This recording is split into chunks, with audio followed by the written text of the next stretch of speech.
Hi, this is Dr. Alana James, and this is the second of the Microsoft 365 snippets. This time we're discussing modifying theme and template, and this is the most complicated of the snippet videos. Just to go through the words, which you'll be able to have in slides. Why a template? Well, because it's easier to import someone else's style manual for APA, Harvard, Chicago, whatever your university requires, than it is to make one up yourself. So I suggest you go look for some. I put a couple here, but they change and styles change. So never consider that the style manual is right. Always take it, open it, and then go through your style guide to make sure that it's correct. Alternately, you can open a new blank document and begin to work with it and set up your own style, your own themes, and that's what this video is about. And I just want to say that you can also set up themes that have colors. So if you're doing a series of presentations and you want them all to have the same look and feel, and you don't want them to look like the ones that come with Microsoft Office, if you want them sort of plain and academic but with a little jazz, then you can do that, and that is included in the slides, but I'm not going through it in the video. Fonts are the most significant portion of a template. So if we're talking about APA, it's Times New Roman, 12 point. And everything throughout the whole document is that. But some are centered, some are bold, some are on the side bold, some are on the side indented, and some are on the side as part of a sentence with a period after it. That's the pieces that you need to be able to set up in your template. If you don't, what you'll get is a mismatch that takes you a lot of time at the end getting them all right. So you can modify fonts as you go, and I'll mention that, but it's not recommended. And then finally, you can save what you put together as a theme, and then you can also save the document you're working on as a template. And I'll show you both of those things in just a minute. So what does that look like? Okay, we're back here and we've got this basic heading format. You've got a lot of words on your paper and you want to make sure they look correct. The temptation would be to highlight the whole thing and then go over and make the whole thing Times New Roman. And that's what you would do in like a direct small paper kind of fashion. But if you do that in a dissertation, you're going to find that there's lots of wobbles later. So how to not have to do that? So it matters then that you modify your heading. So you right-click on the heading and you modify it, and you make it black, and you make it Times New Roman, and you make it 12 point if you're doing APA. Also, this is a title case, so it's got this is a heading. Well, oh, this is heading 1, so it's going to be in the middle. So you do that here. You can also say whether or not there's a space after it. You can indent it or not, and you set it all. You set up all of your headings this way. You add them to the Styles gallery, and you choose to make new documents based on this template. So it helps if before you do that, you go here and you've saved your document as a template. Browse, just doesn't matter in this case. I'm going to put it in my downloads folder, doesn't matter where it is. And I'm just going to say APA template new. And I'm going to save it as not a Word doc, but a template. Then, when I modify, go back to my document and modify my normal case. Just start at one side really and go along. You're going to make them all Times New Roman, you're going to make them all 12. That body text goes all the way to the edge, or if you want it indented, and you say, okay, there it is. I think these are all the options I would want for this one. New document based on this template, and you go. And you just do this for all of them. Times New Roman, or APA, very easy. It is Times New Roman all the way through, but it has some peculiarities. The most dramatic of which is heading 3. So just give me a second. I'll come back when I have all the headings ready to go. We'll talk about the more difficult ones. Okay, I'm about halfway through this process, and you see I've gotten my title in the middle, and it's bolded, and it's Times New Roman, and I have done the same thing for the body text.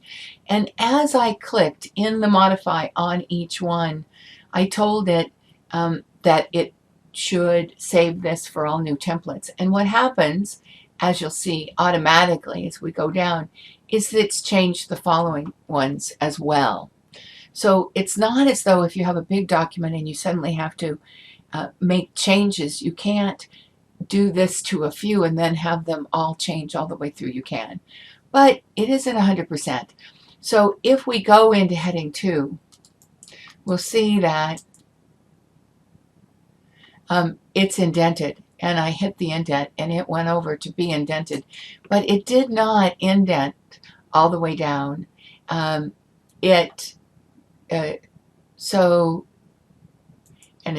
it's beginning to count my headings too. So some headings you will have to indent again, unless you set it up at the beginning, and then if it's in the template and it's indented in the template, all should be well. Now let's do heading 3 because it's the tricky one in APA. So here we are, we're in heading 3. We modify it, we go to black, we go to times, and we go to 12. Okay, we're not having bold in this case.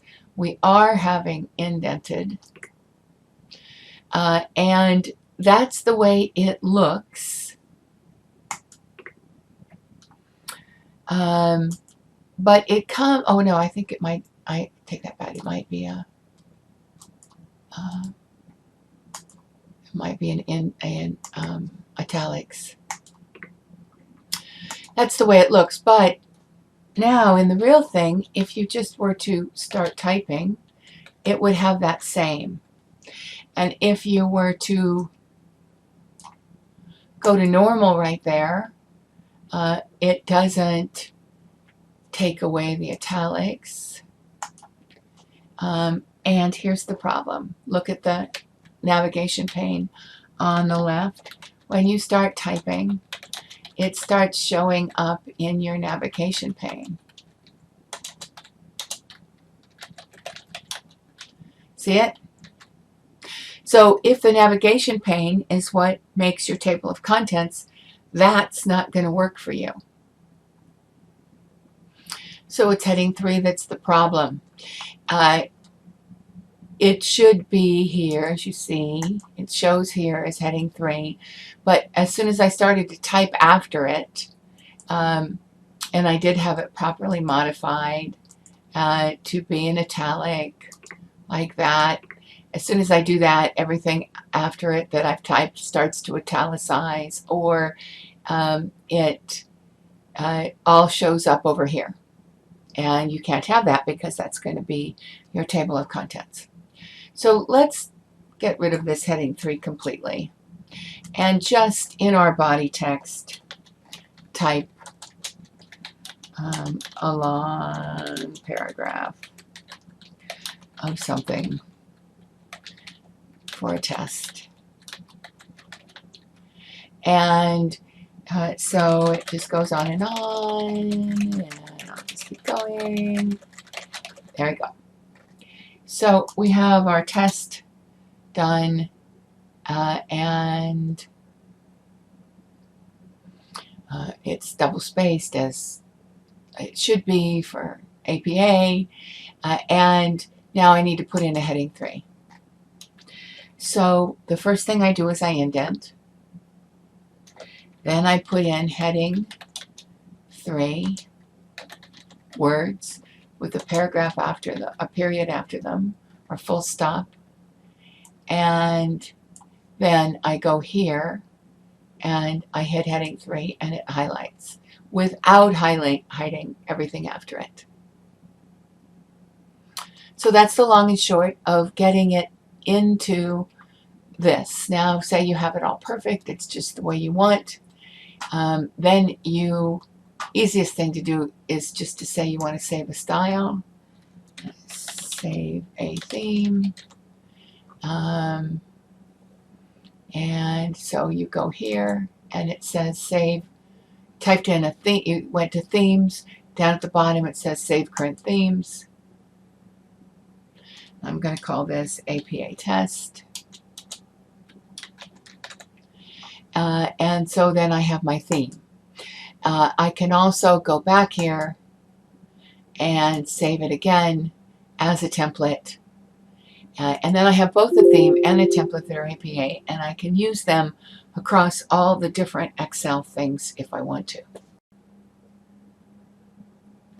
So just a quick bit about other people's templates, because this is a good one.